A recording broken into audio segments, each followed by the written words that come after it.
Јек супер екстра, не пралеске, Петко Барбера.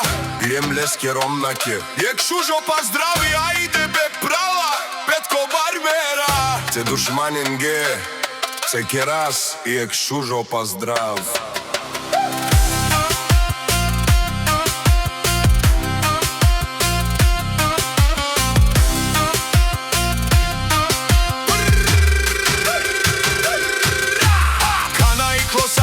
Чернаса, ленгере јаката бона, а душманен ге авела, те паравен тут, ама на неленчан си осмехам помен.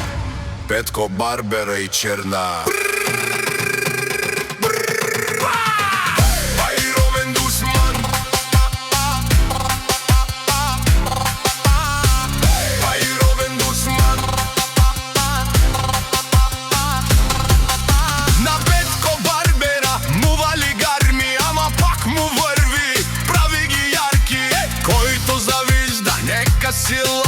Петко си кара, бари си играе. Ме бердер Петко hayatını yaşar, düşmanları ölür.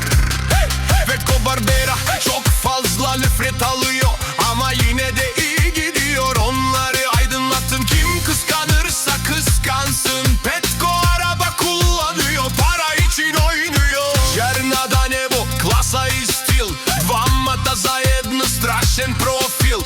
Кучетата лајат, но фајда няма, штом Петко е горе, зависта е измама. Ona yazıyorsun, Petko prenses aramıyor. Onun bir kraliçesi var, adı Siyah. Ve siz fahişelerde durağınızı izliyorsunuz. Petko Barbera i Черна.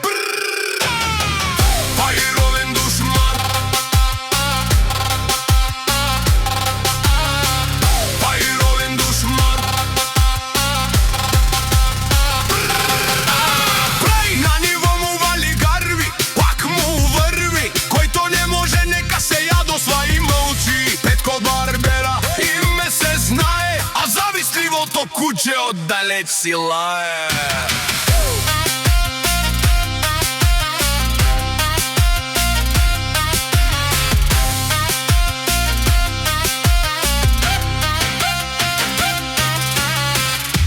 Петко Барбера и Черна.